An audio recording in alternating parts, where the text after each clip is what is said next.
Tiger Woods was on a golf course at 7 months old. Mozart was playing music at 2. Taylor Swift had a guitar in her hand at 4 or 5. Was it that they are more gifted than other people, or was it that they just found their skills earlier than other people? There's studies that show people live their whole lives and never even locate their purpose. I would actually tell you that even more people never locate their skill.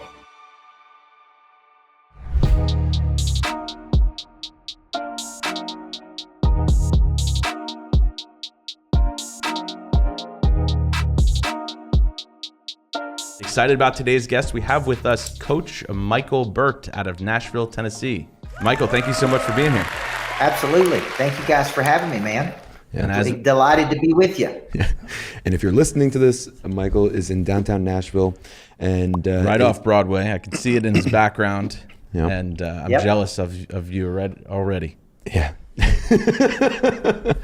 Yeah, I got Puckett's Grocery right across the street. I'm in the 505 building where I built a $7 million commercial real estate building called the Greatness Factory, and I'm 2 blocks off of downtown Broadway, so it's a perfect location. That's beautiful. Awesome, man. Since you're on the topic of the Greatness Factory, can you share with the audience what the Greatness Factory is, what it's about? Yeah, I was a women's basketball coach for 13 years and built kind of a national powerhouse. That's really what started me writing all the books that I wrote. And parents would bring their kids to me and say they had potential. And I would say, thank you for bringing your daughter to the Greatness Factory, where we're going to manufacture her greatness. So fast forward, 20 years, I've written 20 books.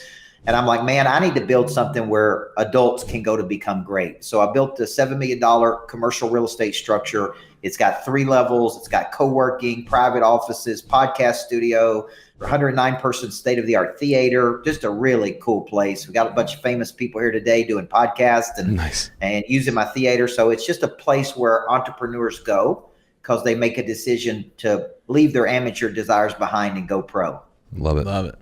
All right. Michael, I don't know if you're ready for this, but we're about to hit you with the lightning round. All right. All right. Let's go.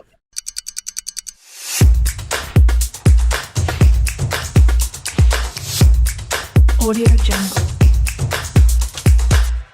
Here we go. What chance encounter changed your life forever? Probably, I would say one for sure. When I met one of my heroes was Dr. Stephen Covey. When I was 25 years old, I met Covey. That's who I studied under for 8 years and read everything he had written. I watched every video he did. And, I got to meet him in Boston, Massachusetts when I was 25 years old. And it really changed my life. Just being in a person's presence that you really admire and respect. He gave off such an impression of increase. And it really inspired me to do what I do today. I was a basketball coach. I didn't have any desire to travel the world and write books. And I kind of met Covey, and it's like, man, the dude just inspired me to want to do bigger things. So that would be one that changed my life forever. Awesome. I love that one. What's your favorite family tradition? I think I've got a real interesting family tradition. I get up early in the morning, go work out, and I spend from 6 to 7 a.m. every morning with my kids. I've got an 18-month-old daughter. I've got a 3-year-old son and an 11-year-old daughter, and I travel a lot. So my favorite family tradition is from 6 to 7 every morning, spending time with my kids, man. It's like I got some good space. I think everybody needs a little space in life to not be rushed and not be hurried. So I get up at 4:15, 4:30, go to the gym. I'm back at 6. My mind's fresh. I'm ready to go into battle. And man, that time with my kids in the morning is just really, really cool time. That's amazing. The funny thing is when they're older and they're around other kids, they're gonna be like, "Oh, how was your spin? Spin class?" They're gonna be like, "We don't do that." Yeah. Your dad doesn't torture you to do that. Yeah, that's right. That's a good family tradition. Yeah. Love it. Well, I remember Grant Cardone years ago. I remember him saying that he gets up really early in the morning, spends some time with his kids, and he's like, by the end of the day at 5 o'clock, they're exhausted because he's like, I made them get up at 5 o'clock in the morning, 6 o'clock in the morning. He's like, so then they're exhausted by 5 o'clock. They go to bed early, and I can hang out with my wife and spend the night however I like. So strategic. Yeah, I don't have kids, but I thought that strategy was good strategy. Was a good one. Strategy. All right. So this card says intimacy at the top, but this is not an intimacy question, so you're lucky. What was the hardest decision you've ever had to make? One of the hardest decisions I had to make was leaving behind the only thing I ever knew, which was coaching. I was an athletic basketball coach for pretty much from 15 years old to 31. And so I was terrified of retiring from that to start a business, to build a coaching company. I mean, I would just remember just being terrified. Like, what am I going to do? This is all I've ever known. Yeah. My dream was really to go to college and be a major Division I college coach. And then I started writing books and speaking around the country, and some of the top people in the world began to hire me to be their kind of performance coach. But I remember just agonizing over this tough decision about, do I leave this, or do I pursue this dream I've had since I was a kid, or do I go in this different direction, right? Because I think there's a lot of opportunity over here, and I'm kind of having fun doing it. So that was a tough call for me. I've had a lot of tough calls, but that was a tough one. Yeah, it's got to be tough trying to recreate yourself. Yeah. But clearly you did a great job, and clearly it worked out for you. Yeah. Yep, it's worked out for me. Yeah. What's the best advice you've ever received? This is advice. I'm not going to say this advice that people have given me, but this is advice I would give other people. A lot of people live their entire lives and they never find their primary skill. And because they never find a primary skill, they never quite figure out what problem they want to solve in the world. And money changes hands when problems are solved. There's no classes in school on finding your skill. I mean, I went to college for 9 years to get 3 degrees, and nobody ever said, hey, find your primary skill, right? Like I think if you're in real estate, I coach a lot of top real estate people around the world, a lot of top mortgage people around the world, a lot of top insurance people. You're not really selling a house. You're really selling a skill.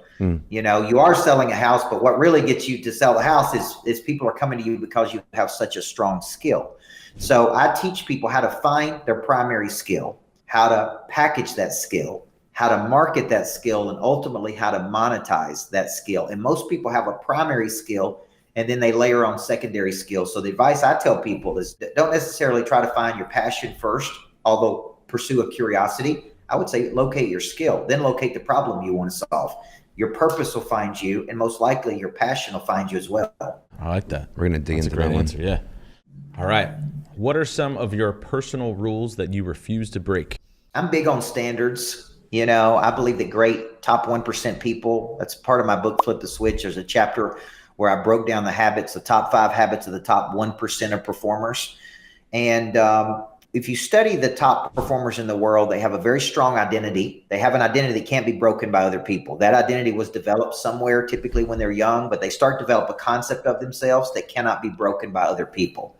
They have incredibly high standards. So they don't just practice more than other people, they practice significantly more. They don't just work harder than other people, they work significantly harder. So they have very high standards. They have a language of winning, and they have accountability where there's no consequence, there's no change of behavior. So with me, I have incredibly high standards to work with me. I have incredibly high standards of people that I don't budge on, right? It's like, hey, this is what we do, this is what we don't do.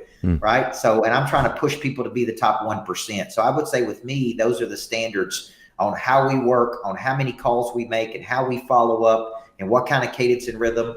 You know, I'm really teaching people those habits of the top 1%, and I don't really budge on that. Some people like it. Some people don't like that. Yeah. Yeah. That's great. Good. All right. Last question. If you could spend a whole day with someone, dead or alive, who would it be and why? I mean, I still go back to Covey was such an instrument of good in my life. If I could spend a day with him, he's no longer alive, just like a full day with him, I think that would really be incredible. I think Sullivan is incredibly talented. You know, you mentioned Cardone earlier. I was privileged to spend a lot of time around Cardone from 2014 to 2018 when I spoke at 10X. And I was down in Miami and I was around him. I spent 3 hours with him, just he and I in Clearwater, Florida once, just had a fascinating discussion. And that was back before he became a lot more famous than he is today. But, you know, I've been able to spend time with a lot of great people. I've got Dan Martell, who's a genius here today, who buy back your time. And I spent time with him here. So, you know, that's the cool thing about my job.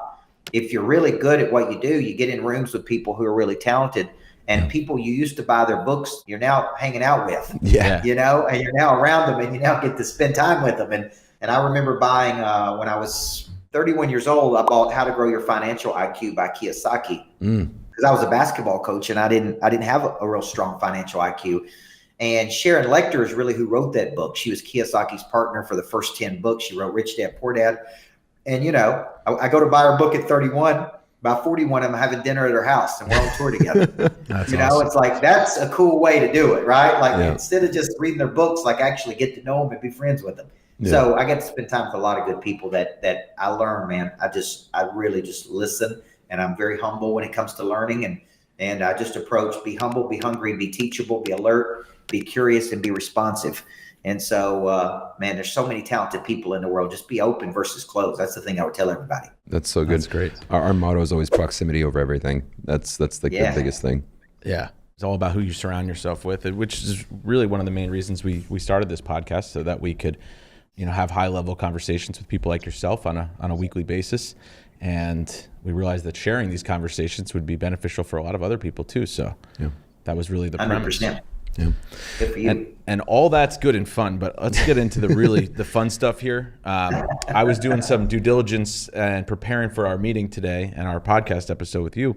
And I was going through some of your reels, and you've got a ton of views here on a lot of these reels. But the one that jumped out to me, of course, was the Taylor Swift business, which I always joke with people. I mean, I think she's a marketing genius, and the way that she's built the business that she has is incredible. And I think I've talked to you about it a couple of times. But can you talk people through your reel here? It's got 8.6 million views, by the way, guys. They call that the Swift lift. What's funny about that is I didn't intend for that reel to get that many views. I was just speaking to a real estate company in Nashville, and I was talking about taking my daughter, who's 11, who loves Taylor Swift, to a Taylor Swift concert. And I spent $3,500. I was in a box, like a private suite, with one of my clients, and we went to Kansas City. And I'm sitting there watching this thing, and I went kind of as a dad, but I'm a business guy, man. And what I sat there and watched was like, okay, she has 75,000 customers tonight. She generated $13 million tonight.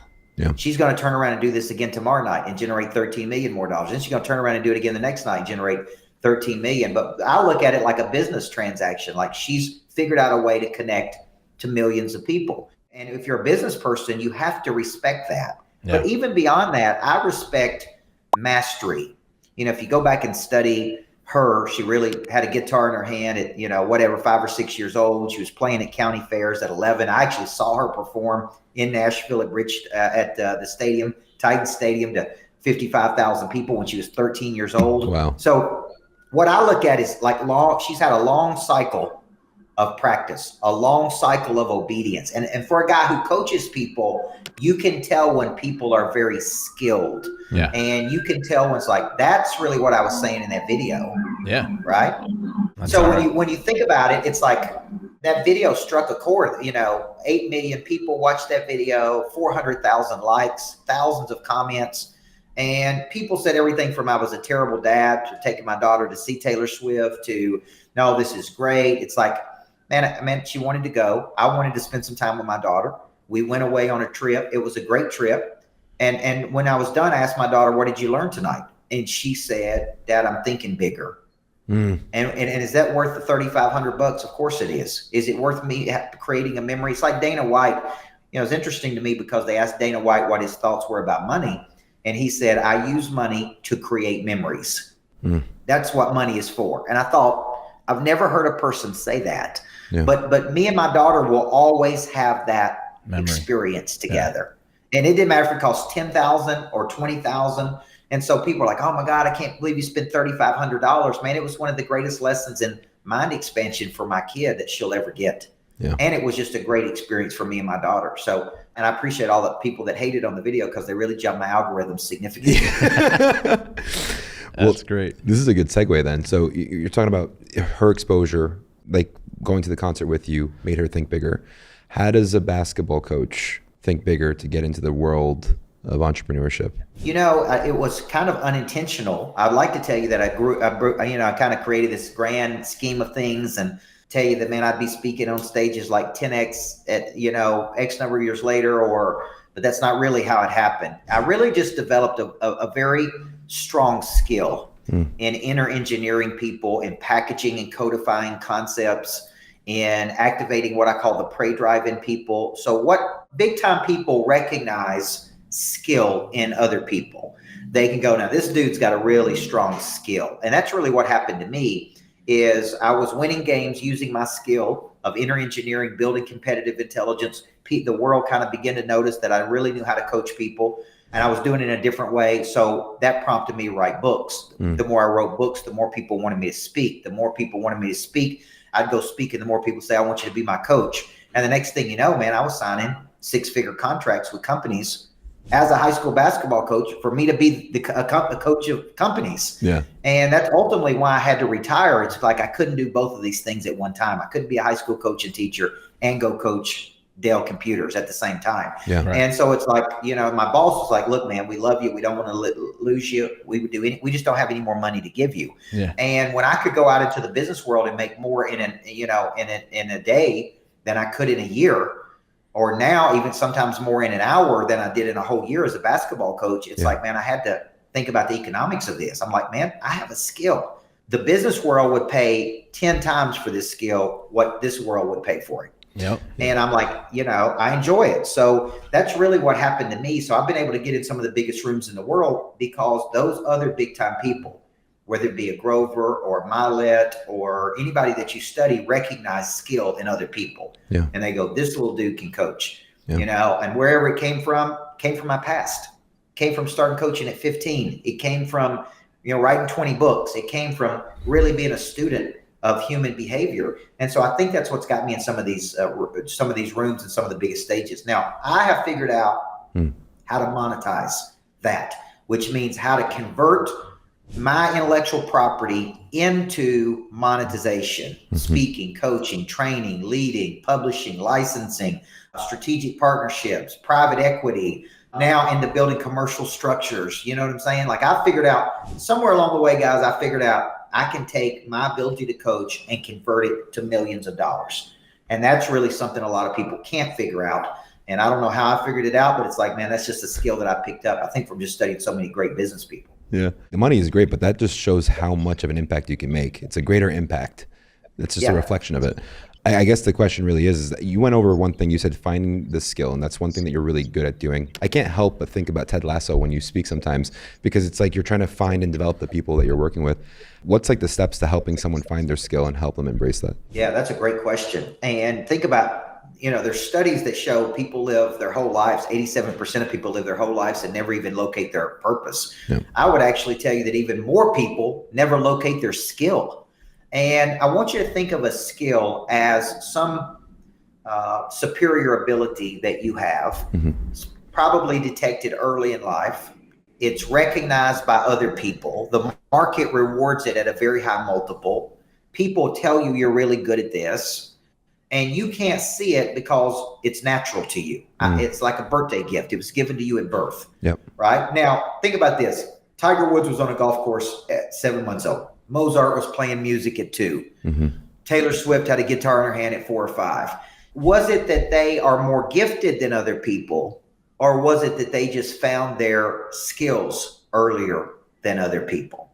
That's a good perspective. There's actually a book written on this called Talent is Overrated. See, you look at a person and go, well, that person's just more talented than this. They are more gifted than me. The truth is, they most likely just found their skill earlier in life. Then they had a long cycle of practice. See, I was on a baseball field 6 years old.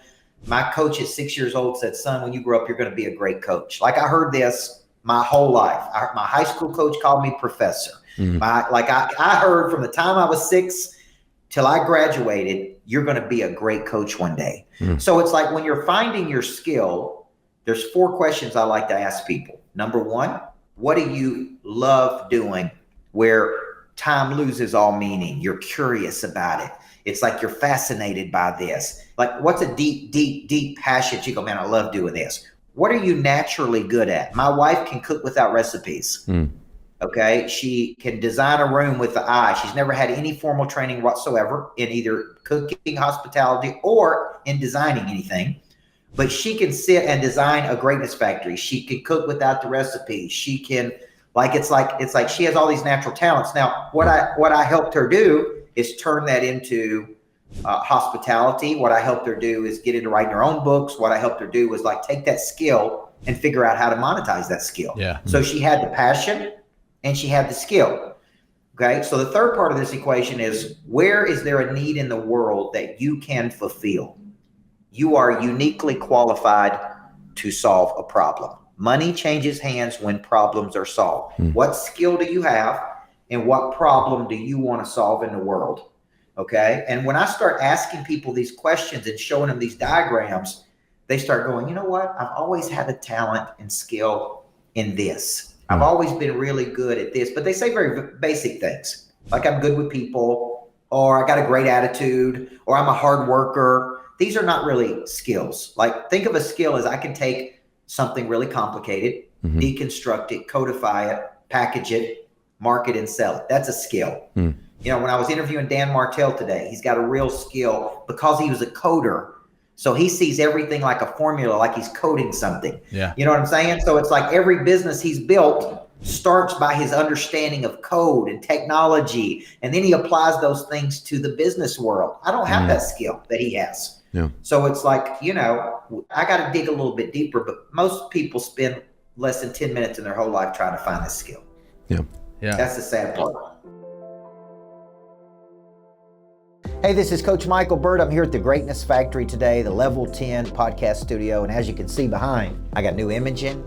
I got a new concept. The big table is a metaphor for the biggest opportunities that are available to you that you're trying to work toward in your life. We're going to go to work on activating 3 parts of your nature. You first, that's science of winning. That's habits of the top 1%. That's the language that we use every single day. That's the activation of prey drive. That's the A to B exercise that we do. And then we're going to go to work on your business. And the business is like got these 6 core components, right? The activation of your team's prey drive, the explanation of value, the lead generation system, the follow-up and conversion, the engagement after the sale. We then move to activating your wealth. 8-figure people stuck in 6-figure vehicles. How do we expose you to some of the best thought leaders in the world as it relates to what's going on in the market, how to make investments, how to raise capital, and put all this together, folks, and we are getting a seat at a much bigger table. I'm Coach Michael Burt. I can't wait for you to see this podcast.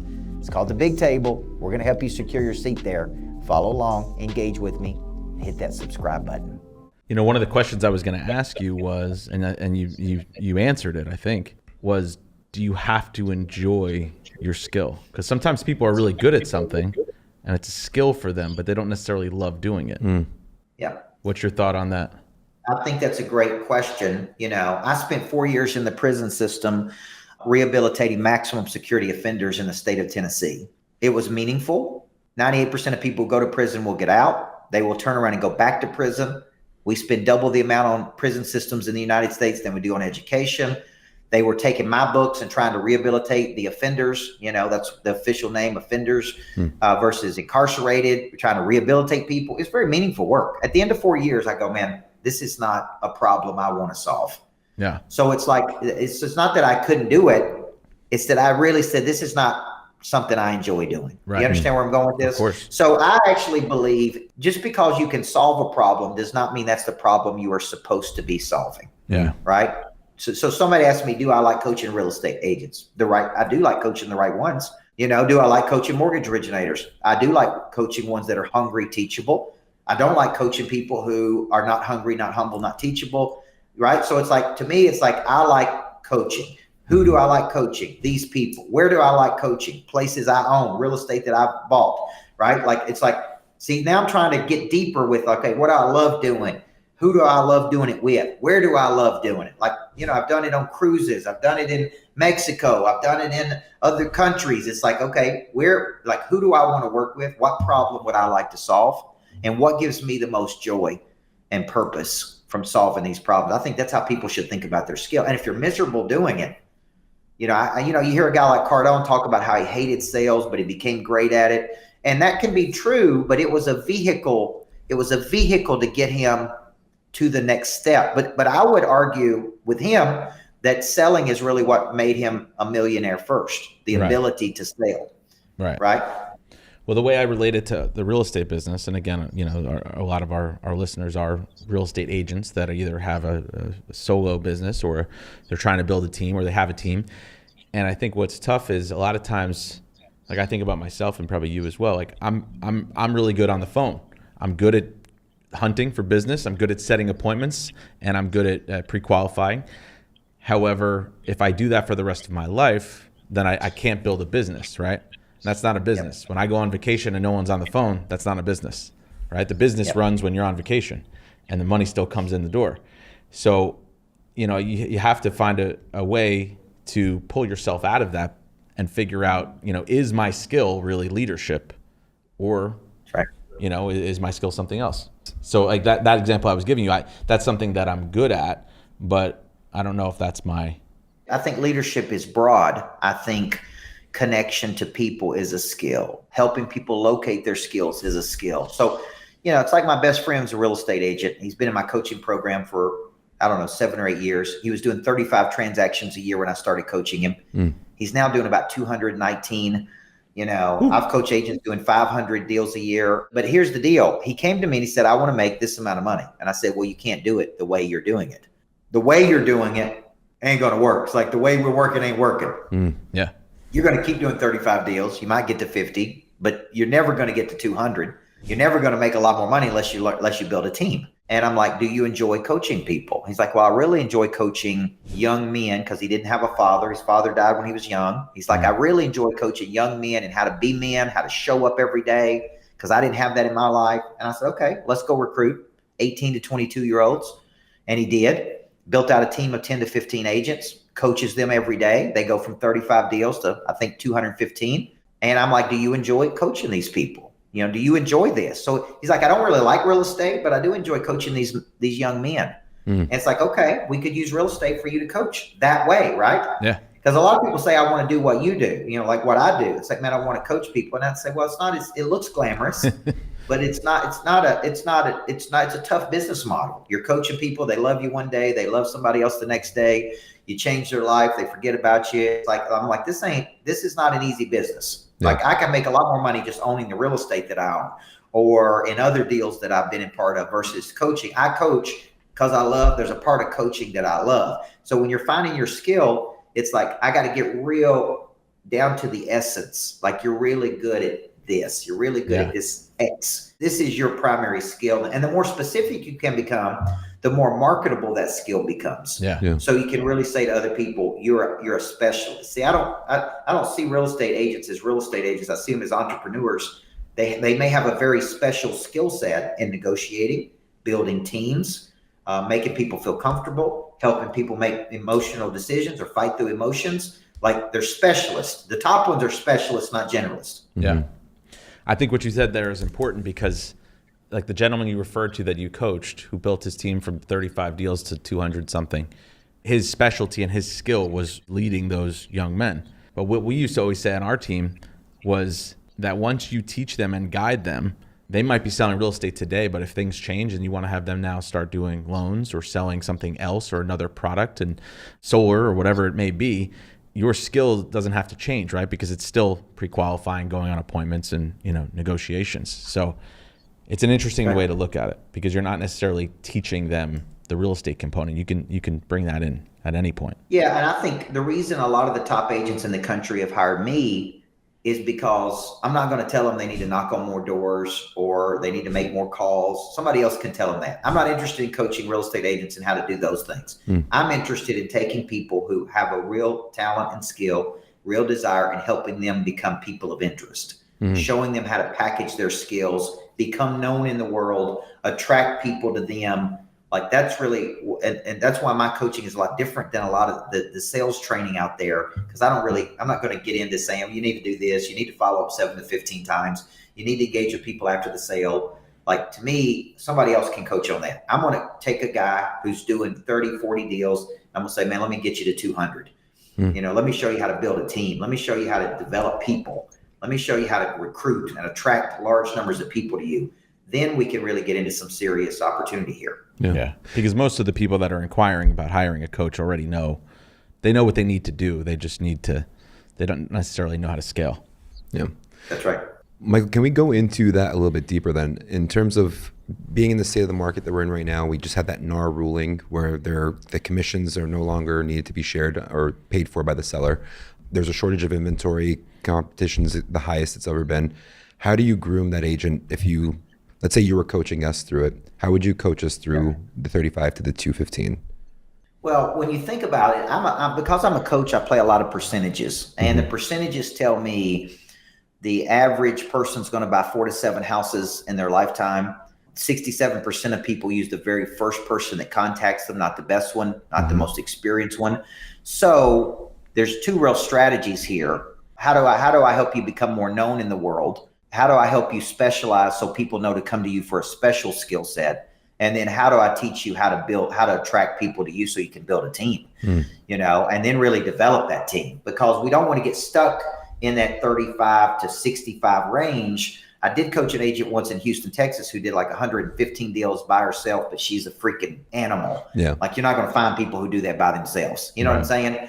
Like, so it's like, okay, how do we scale anything? The only way to scale anything is through people or technology. Yep.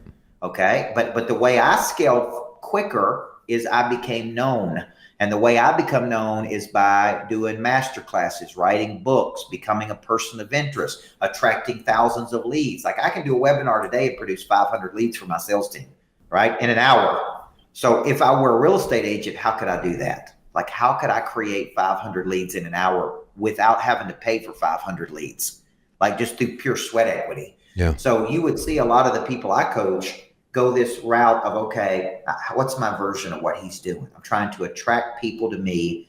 What problems do they have that I could solve? How do I pull large numbers of people to me? How do I filter them through to a team, right? To this. So it's like taking a little bit of a different approach in growing and scaling by becoming known. Well, to become known, you got to be known for something. Yeah. Like I'm a great team builder. I'm a person who can get an agent from 0 to 100 deals or 0 to 50 deals in their first year. I know how to build culture. I know how to make people feel a certain way. So it's like, how do we come up with a little bit of a non-traditional approach than a traditional approach? Yeah. That's so solid. So it's becoming known for a specialty, and then from there you're attracting everybody, and you're trying to generate more leads at a mass. When did you realize that was the secret?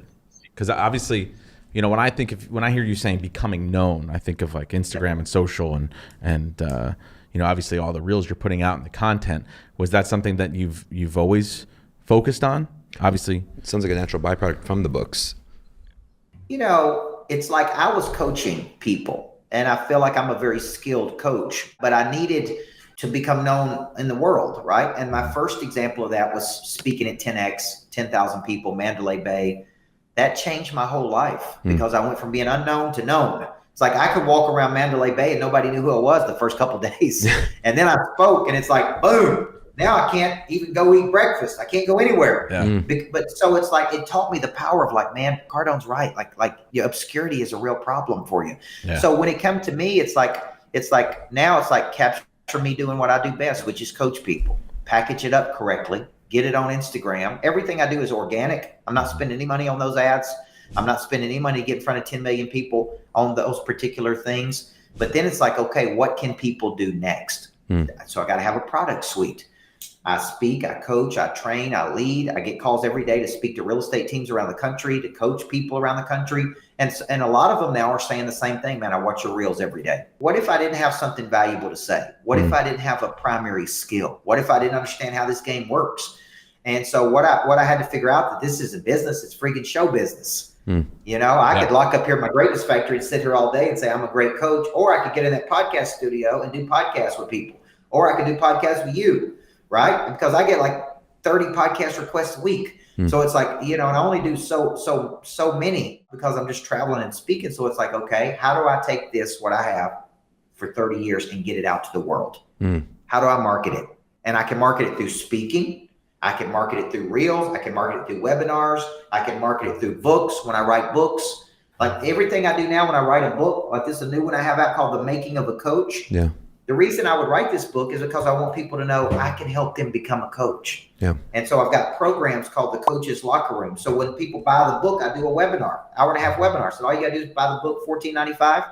I'll do an hour and a half coaching session in a group for everybody that buys the book, if you're serious about this. And I call that letting them taste the ice cream. But everybody that buys this book is a lead. So they're going to get a call from my sales team. Hey, I noticed you bought Coach Burt's book. Have you ever been in a room with Coach Burt? Have you ever considered being coached by Coach Burt? First step, let's get you this webinar. Let you see him coach. See if you like him. And if it works, we'll talk about all these other programs he has. So I got to find a way to get people to the circus. That's what I call it, getting people to the circus. Now, if I quit today, and I'm saying fed up and sick of this coaching. I'm going to go build my own real estate company. Everything I currently do, I would be doing. I'd have podcasts. I'd write books. I'd get out and speak. I'd host events. I'd have my Greatness Factory. I would just turn my Greatness Factory into a recruiting hub and just recruit people. Come here, be around it. I do free events, let people in. Everything I currently do to become known, I would do if I owned a real estate company, if I owned a mortgage company, if I owned an insurance company. That's what I was saying before was, like that guy who coaches his real estate team of 10 young guys that are hungry selling real estate. Like he could flip the switch if he decides, hey, like the NAR ruling changes everything for him. Commission structure sucks now, and he wants to change his whole business. He could, the way that it's structured, he could switch it so that he sells something else, right? And it's interesting. I think it all goes back to that skill, and I also think it's like a drive from within. Like to touch upon what you said before, you were talking about Taylor Swift, Mozart, and Tiger Woods, right? Was it that they found their skill earlier than other people? Or was it, I forget the phrase that you used, but what I would argue is that if you like put Taylor Swift like on a tennis court with other people, and you gave them all like 30 days to become the best tennis players they could, she would be the best tennis player with no tennis experience, just because it comes from within and it's the obsession. She's the kind of person I'm sure that would probably be the first one on the court, the last one off until she, masters every single swing, and she won't leave that court until she's figured it all out because she masters what she's doing.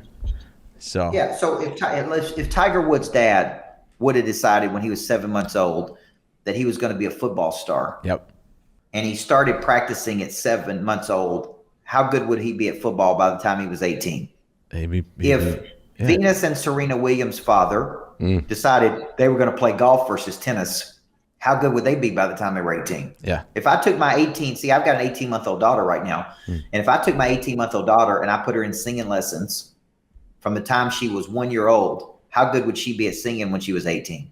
Yeah. So my point is, what a lot of these great people did, it's like Mozart, playing music at 2 years old. They said he didn't love that. That's just what his dad made him do, is go travel around the world and play music. But it's like, if I started something earlier, this is why I think the book Talent is Overrated is such a great title, because we think, oh, well, that person's the number one agent just because they're just more gifted than everybody else, man, and they had an advantage over everybody else. Well, the truth is, all the big team builders that I've coached that have built mega teams, they didn't have the gift of selling real estate. They had the gift of building people. Right. They had a gift of recruiting. They had an impression of increase. They had a magnetic energy. They had a great personality. They knew how to make people feel a certain way. It's like that was the skill they really had. Yeah. Could they use that skill over in another arena? Of course they could.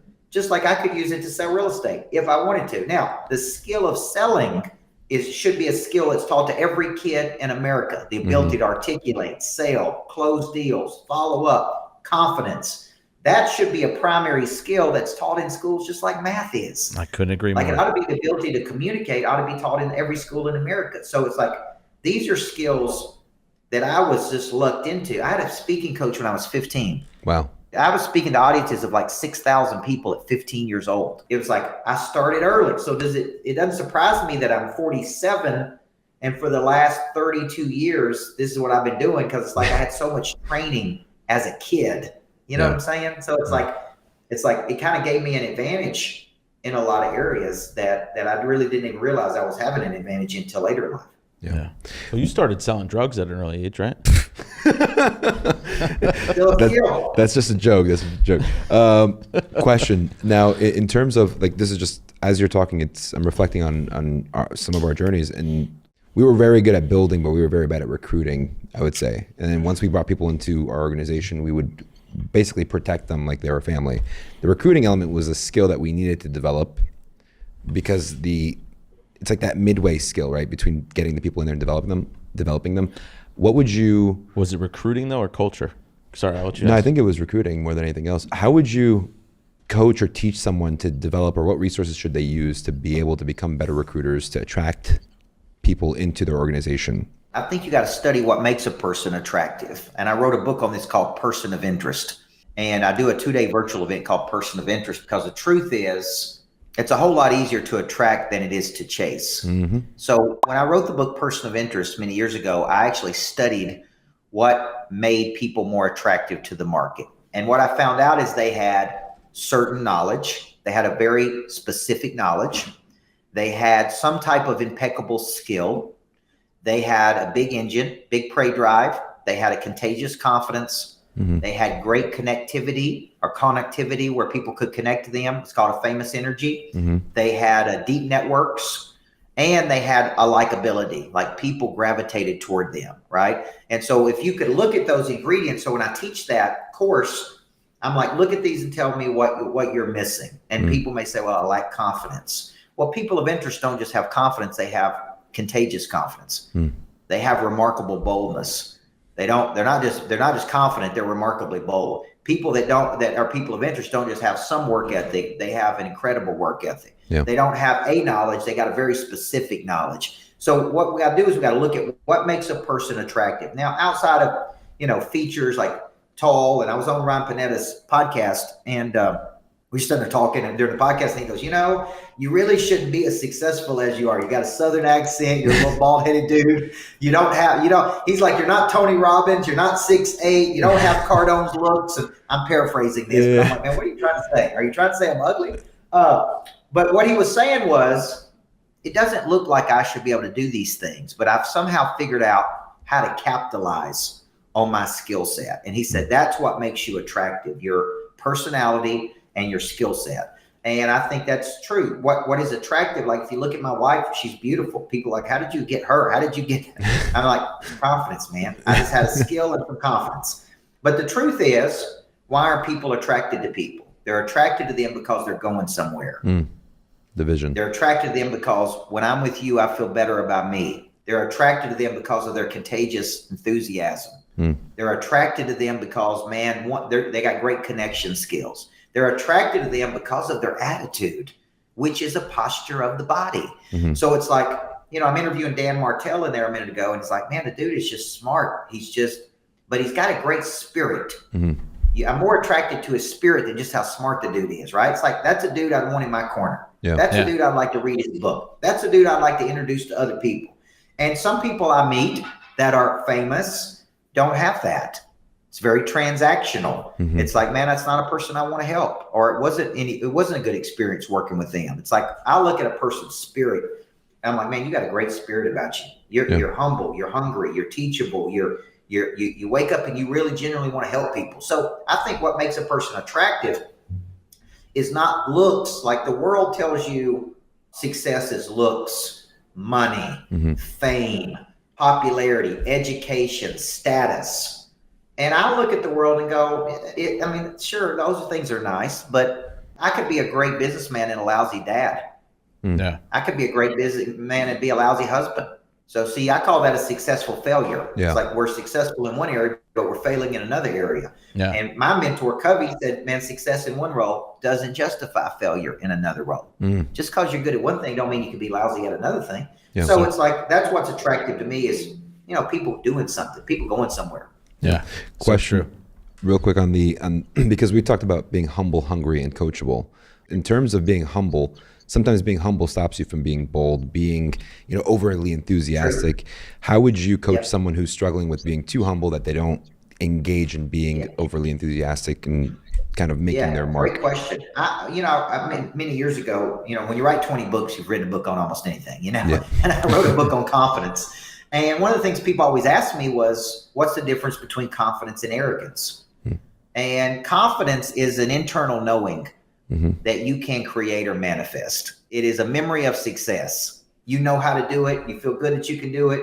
Arrogance, let me just use a real estate term here, is when your self-appraisal is much higher than your market value. That's a good one.